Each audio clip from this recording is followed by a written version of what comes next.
Heads up to the policymakers and folks piling up at the gas station. When the energy crisis of next year begins, this year's will seem like a minor inconvenience. Any current energy planning that fails to account for next year and beyond is leaping out of the frying pan and into the fire.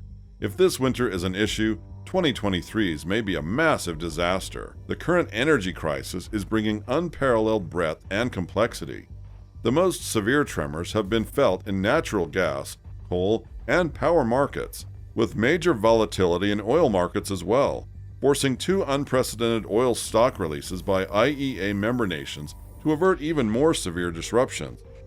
The World Energy Outlook 2022 cautions that with relentless geopolitical and economic worries, energy markets remain very susceptible, and the crisis is a reminder of the fragility and unsustainable nature of the present global energy system. Russia has long been the world's greatest exporter of fossil fuels, but its invasion of Ukraine has caused a major reorientation of global energy commerce, putting it in a considerably weaker position. All of Russia's commercial links with Europe based on fossil fuels have been undermined by Europe's net zero objectives in prior WEO scenarios.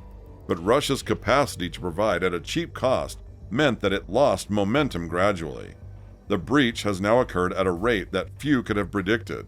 Russian fossil fuel exports will never recover to levels observed in 2021 in any of the scenarios in this year's WEO, with Russia's reorientation to Asian markets particularly hard in the case of natural gas. Russia's share of globally traded energy, which was close to 20% in 2021, decreases to 13% in 2030 under the stated policy scenario, while the United States and the Middle East increase their shares. The forthcoming Northern Hemisphere winter promises to be a critical period for gas customers and a test of EU cohesion, and the winter of 2023-2024 might be even worse. However, one of the long-term consequences of Russia's recent moves is that the age of the tremendous increase in gas consumption is coming to an end. Global demand will grow by less than 5% between 2021 and 2030 under the stated policy scenario, the scenario with the highest gas usage, and then remains flat through 2050. Gas momentum has slowed in developing countries, particularly in South and Southeast Asia, undermining gas's credentials as a transition fuel. Tightening markets for liquefied natural gas, or LNG, throughout the world, along with big oil producers lowering supplies, have thrown the world into the first truly global energy crisis, according to the director of the International Energy Agency, or IEA, on Tuesday. Rising LNG imports to Europe as a result of the Ukraine crisis, as well as a potential rebound in Chinese demand for the fuel, will tighten the market, as only 20 billion cubic meters of new LNG capacity will enter the market next year, according to IEA Executive Director Fatih Birol at the Singapore International Energy Week.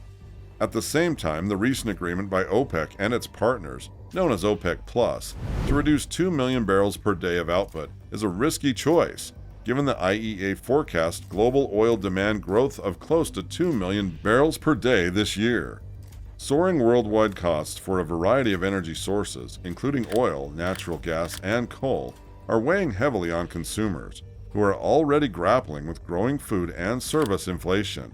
High costs and the threat of restrictions pose a risk to European customers as they prepare for the Northern Hemisphere winter. According to Birol, if the weather continues moderate, Europe may survive the winter, although bruised. In the case of oil, consumption is predicted to rise by 1.7 million barrels per day in 2023, implying that the world will continue to rely on Russian oil to fulfill demand. The G7 countries have proposed a structure that would allow emerging nations to acquire Russian oil at reduced costs in order to limit Moscow's earnings in the aftermath of the Ukraine war. According to Birol, the proposal still has many elements to work out and would require the support of major oil importing countries. According to a U.S. Treasury official, it is not unrealistic to anticipate that up to 80 to 90% of Russian oil will continue to flow outside the price limit system if Moscow attempts to circumvent it. While a large number of strategic oil reserves can still be used in the event of a supply disruption, the additional release is not currently planned. According to the World Energy Outlook report, there is no evidence to substantiate allegations made by some that climate legislation and net zero promises contributed to the rise in energy prices. Higher proportions of renewables were connected with decreased electricity prices in the most impacted regions, while more efficient homes and electrified heat have offered a significant buffer for certain customers but are far from adequate. The cost is paid mostly by poorer households when a greater proportion of income is spent on energy. In addition to short-term effects to protect consumers from the effects of the crises, several governments are now implementing longer-term actions. Some want to enhance or diversify their oil and gas supply, while many want to speed up structural changes. The U.S. Inflation Reduction Act, the EU's Fit for 55 packages, and Repower EU, Japan's Green Transformation Initiative, Korea's goal of increasing the amount of nuclear and renewables in its energy mix, and aggressive clean energy objectives in China and India are among the most significant responses. According to WEO's stated policy scenario, which is based on the most recent policy settings throughout the world, these new initiatives would help accelerate global clean energy investment to more than $2 trillion per year by 2030, a more than 50% increase from today. In this scenario, when markets rebalance, the upside for coal from today's crises is just temporary, while renewables aided by nuclear power achieve steady growth. As a result, global emissions will reach a peak in 2025. At the same time, as nations respond to the disruption of Russia-Europe flows, worldwide energy markets will experience a major reorientation in the 2020s. For the first time, a world energy outlook scenario based on current policy settings, in this case, the stated policy scenario, shows global demand for all fossil fuels peaking or plateauing. In this scenario, coal consumption declines over the next few years, natural gas demand hits a plateau by the end of the decade, and increased electric vehicle sales imply that oil demand plateaus in the mid-2030s before ebbing somewhat in the mid-century. This means that global demand for fossil fuels will fall steadily from the mid-2020s through 2050 at a rate approximately similar to the lifetime output of a big oil well. In the WEO's more climate-focused scenarios, the reductions are significantly faster and more dramatic. Since the beginning of the Industrial Revolution in the 18th century, global fossil fuel consumption has increased in lockstep with GDP. Reversing this trend would be a historical event in energy history.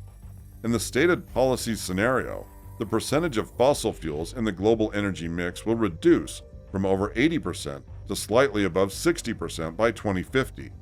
Global CO2 emissions are gradually declining from a high of 37 billion tons per year to 32 billion tons by 2050. This would imply a rise in world average temperatures of roughly 2.5 degrees Celsius by 2100, far from adequate to avert catastrophic climate change consequences. The accomplishment of all climate promises would take the world closer to safety, but there's still a significant gap between today's pledges and the stability of global temperature rises to around 1.5 degrees Celsius. According to this year's WEO, stronger regulations will be required to promote the massive increase in energy investment required to decrease the risks of future price spikes and volatility. The investment was subdued owing to lower pricing in the 2015 to 2020 timeframe, making the energy industry considerably more exposed to the type of disruptions we saw in 2022. While clean energy investment in the stated policy scenario exceeds $2 trillion by 2030, it would need to exceed $4 trillion by the same year in the net zero emissions by 2050 scenario, underlining the need to attract new investors to the energy industry. And significant international efforts are still needed to close the troubling gap in renewable energy investment levels between industrialized nations and emerging and developing economies. That brings us to the end of today's video. If you enjoyed the video, hit the like button. Also, don't forget to subscribe to our channel and hit the notification bell if you're new to the channel so that you get notified when we upload more content.